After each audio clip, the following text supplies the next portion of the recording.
Okay, this is Jen Evers, and I'm bringing you a video response to MultiScrappydo's huge challenge giveaway. She's just got an amazing giveaway.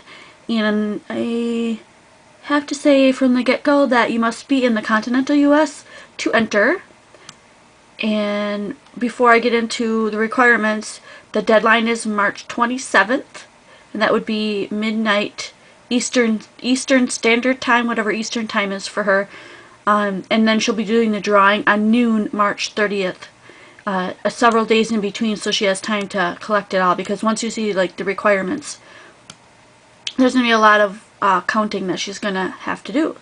So the requirements are, number 1, you must be a subby, of course. Number 2, she'd like you to comment on 3 of the last approximately 6 videos that she's just completed. She goes into more detail about that. If you want to know specifics, go back and watch that. I'll leave all of the information and her contact details in the box below. Number 3 would be to make your own video response, such as how I'm doing now. And number 4, you include a tutorial with the video response. You get even more entries. So each one of these gets you more entries. So being a subby gets you 1. Commenting on 3 of the last 6 videos gets you a couple more entries. I didn't include that on this. You'll have to watch the video to find out. She gives a lot of details. Making the video response gets you, I think, like another 4 entries, including a tutorial showing how to do something, because she's encouraging that with you know, including it in with your video response gets you like 9 entries. It's crazy. You can like get buku entries for this thing. So it doesn't take a lot of effort to get quite a few entries and, you know, double, triple, quadruple your chances of winning. And number 5, for fun, she threw in the requirement that if you do win, you must open the do the opening on a video, because it's fun to see how other people open up your stuff and how they react to it. So she really wants you to include that. Pause the video at any time if you need to go over these. If you want more detail, please stop by at MultiScrappydo on YouTube, and good luck, everyone! Okay, so keeping up with the requirements of Scrappydo's video response, I'm going to show you how to get that corrugated cardboard look that has color to it. And I'm sure you guys have had this video on your feed, because I've seen it too.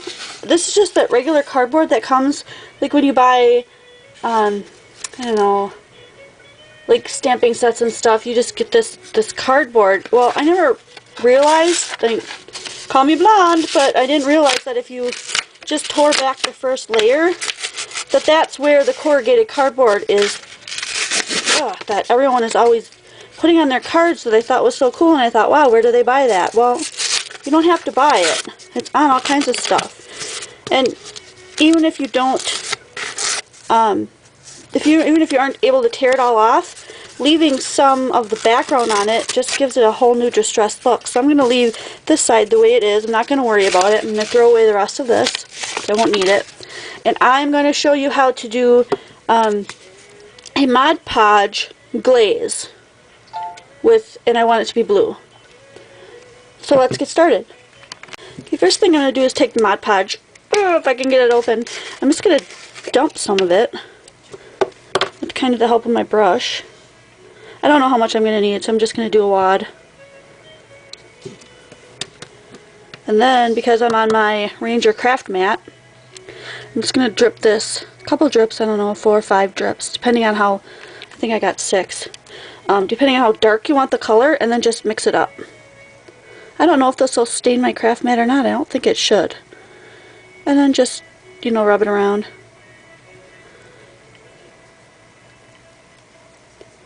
That's pretty. There's like a glob of something in here. I don't know if it's dry glued for my Mod Podge. I'm just going to leave it out. And I'm just going to paint it on. And by the way, my Mod Podge happens to be gloss.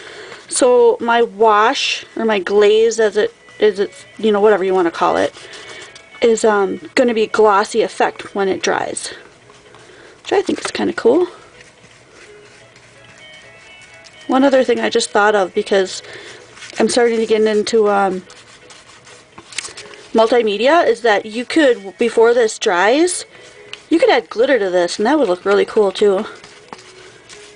Maybe I'll do some of that. It looks like I'm going to have to mix some more, so it's going to end up that it's not, maybe not all the same color, and that might add to it too. But no, I'm not going to dip this back in because of course you're going to end up with all blue Mod Podge. Oh, holy Hannah, that's way too much. Oh well. I really totally need to buy more Mod Podge anyhow.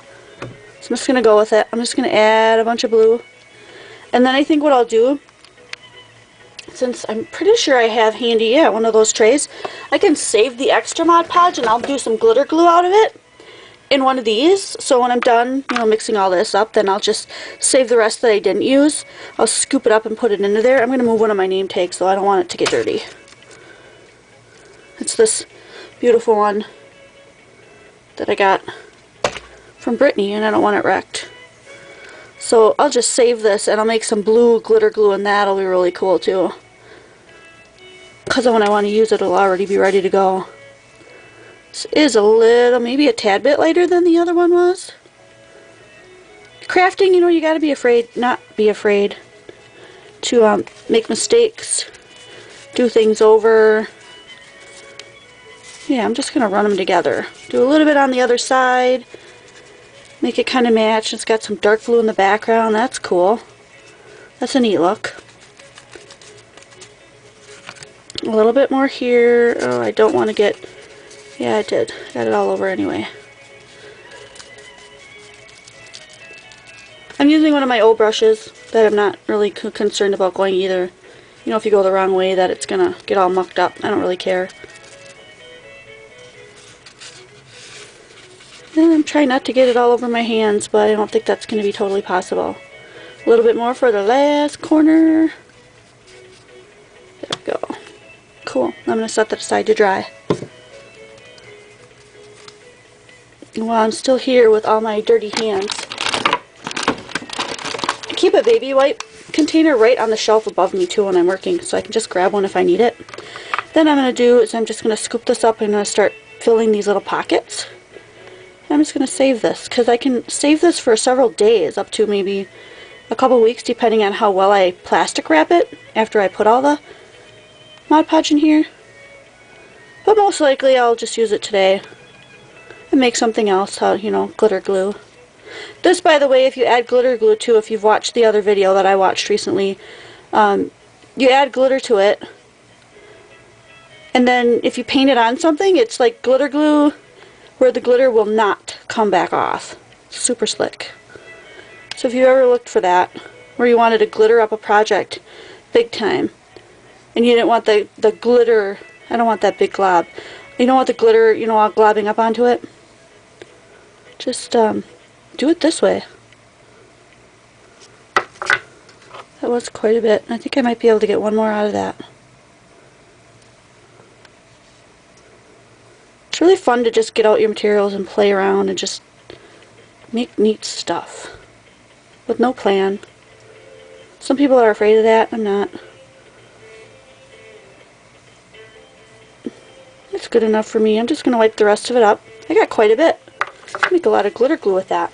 And I'll be back when that other project dries. So my project is nearly dry. You can see in the cracks where it's lighter that that's the part that hasn't quite dried. I sped it along by using my heat gun. But look at the cool, like, I don't know how to explain, like, earthy almost look. Like if you're looking at the earth, the water, and the land kind of like from far away, you get these greens in here where it kind of reacted to the cardboard that didn't quite peel off.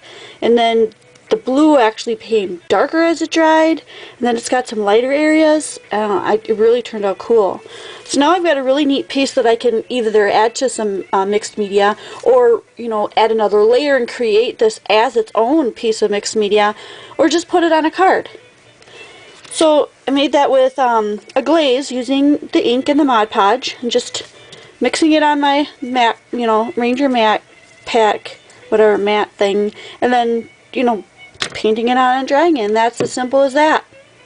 I hope that helps somebody, or you find it useful on some kind of a project.